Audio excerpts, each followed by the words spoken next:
शिवम का कटा हुआ सर जमीन पर पड़ा था। अपने भाई का कटा हुआ सर देखकर देव तो जैसे पत्थर का हो गया था। वो शिवम की लाश से कुछ कदम की दूरी पर खड़ा हुआ था, लेकिन ना कुछ बोल रहा था और ना ही कुछ रिएक्ट कर रहा था। नैना भी देव के पास ही खड़ी हुई थी। निखिल हैरानी से अंजलि को देख रहा था। वो भी एक टक शिवम के कटे हुए सर को घूर रही थी। अंजलि अपने पागलपन में किसी और पर हमला ना कर दे, ये सोचकर निखिल ने अंजलि के हाथ से तलवार छीन ली। लेकिन निखिल जैसे ही तलवार लेने अंजलि के करीब आया, अंजलि ने उसके तरफ गुस्से से देखा। निखिल वहीं घबराकर 4 कदम पीछे हट गया कि तभी अंजलि चीखते हुए बोली, क्या चाहिए तुम्हें? जाओ यहाँ से, मैंने कहा जाओ यहाँ से। अंजलि, ये मैं हूँ निखिल, तुम्हारा दोस्त। मैं तो बस ये तलवार। निखिल ने घबराते हुए कहा। अंजलि ने खून में सनी तलवार को देखकर फिर निखिल की तरफ देखते हुए तेज आवाज में कहा, इसी तलवार से मारा मैंने। कहते हुए अंजलि ने शिवम के कटे हुए सर को देखा। अंजलि को वो कटा हुआ सर अभी भी वृंदा का ही लग रहा था।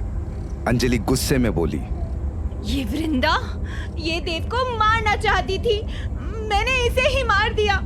मेरे होते हुए कोई देव को हाथ भी नहीं लगा सकता, और अगर कोई देव और मेरे बीच में आया तो उसका भी यही हशर होगा। किसी को नहीं छोड़ूंगी मैं, किसी को नहीं छोड़ूंगी। ये सब सुनते ही नैना चिढ़ गई, लेकिन उसने कुछ नहीं कहा।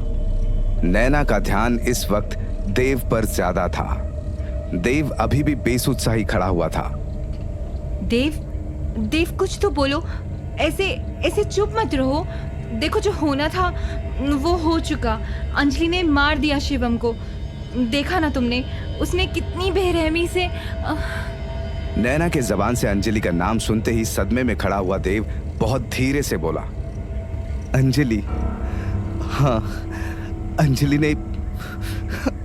ने शिवम भाई की जान ली, मार दिया शिवम भाई को, मेरे भाई को मार दिया उसने। इतना कहकर देव चुप हो गया। पूरे जंगल में सन्नाटा पसरा हुआ था, लेकिन कहीं कोई आवाज नहीं थी।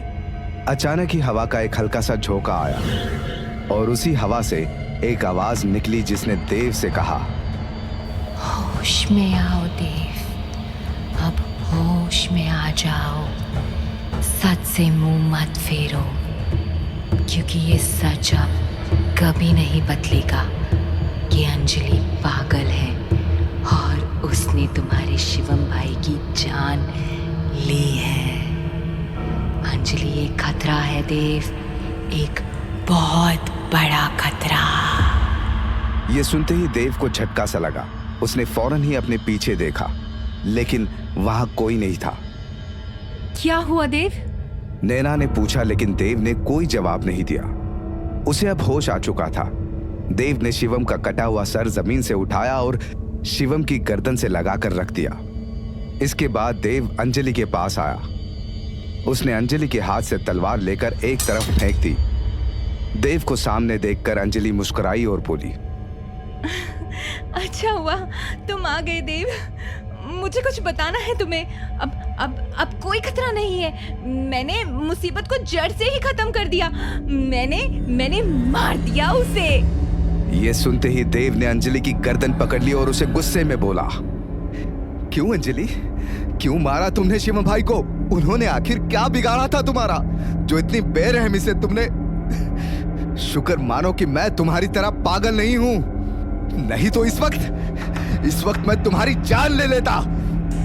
लेकिन तुमने जो किया है उसकी सजा मिलेगी तुम्हें, सजा जरूर मिलेगी।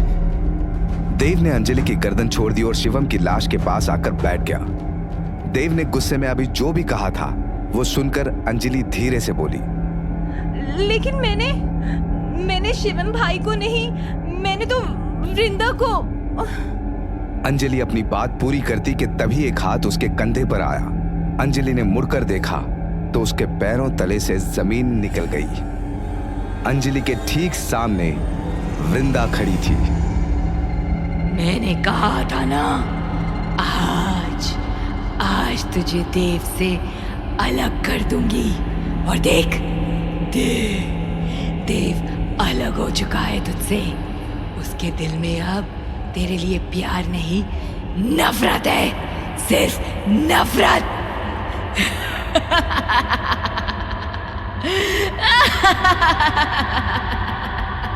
अंजलि का दिल जोरों से धड़क रहा था। उसने आकर जमीन पर पड़े शिवम की लाश को देखा। अंजलि को इस बार शिवम का चेहरा ही दिखा, जिसे देखते ही अंजलि को गहरा सदमा लगा। हाँ, मैंने शिवम भाई को मार दिया। हाँ, शिवम भाई को मार दिया मैंने। हाँ, हाँ। अंजलि ने खुद से ही कहा और अगले ही पल वो बेहोश हो गई। जब अंजलि को होश आया तब उसने खुद को एक कमरे में बंद पाया। उस कमरे में एक लकड़ी का बेड, एक टेबल और टेबल पर कुछ दवाइयां और पानी रखा हुआ था। इसके अलावा कमरे में एक कुर्सी और थी। अंजलि के कपड़े भी बदले हुए थे। दरवाजे में एक छोटी सी खिड़की बनी हुई थी। अंजलि ने झांक कर बाहर देखा तो उसकी आंखों से आंसू गिरने लगे। अंजलि जोर से चीखते हुए बोली, बाहर निकालो मुझे, बाहर निकालो। मैं पागल नहीं हूँ, पागल नहीं हूँ मैं, मुझे बाहर निकालो। अंजलि की आवाज पर किसी ने ध्यान नहीं दिया सिवाय नर्स छाया के। छाया ने अंजलि को शांत रहने का इशारा किया और कमरे के अंदर आ गई। नर्स छाया ने अंजलि को गौर से देखा और कड़क लहजे में बोली, चलो बेड पर बैठो और जरा भी आवाज नहीं करना। ये मेंटल असाइलम है, तुम्हारा घर नहीं, समझी? यहाँ जो पेशेंट ज्यादा शोर मचाते हैं ना, उन्हें बिजली के झटके खाने पड़ते हैं। बिजली के झटके खाने हैं तुम्हें? अंजलि ने फौरन ही ना में गर्दन हिला दी और बेड पर बैठ गई। तभी छाया ने टेबल पर रखी हुई दवाइयां अंजलि को देते हुए कहा, ये दवा लो और सो जाओ चुपचाप। कुछ देर के बाद जब ब्रेकफास्ट होगा तब मैं आकर जगा दूंगी, ठीक है? दवा? क्यों? मैं पागल नहीं हूँ, मैंने गलती से मारा था शिवम भाई को। या शायद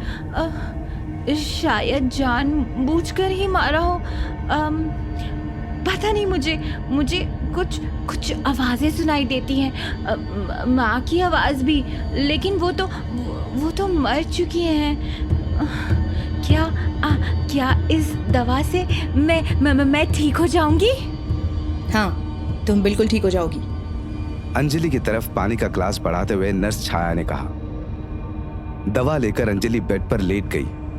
छाया कमरे से जाने लगी। तभी अंजलि ने पूछा, देव कब आएगा मुझे यहाँ से ले जाने के लिए? छाया ने अंजलि की तरफ देखा और हंसने लगी, लेकिन ये हंसी ये छाया की हंसी नहीं थी, वृंदा की थी। देव, तो तुझे अभी भी देव का इंतजार है?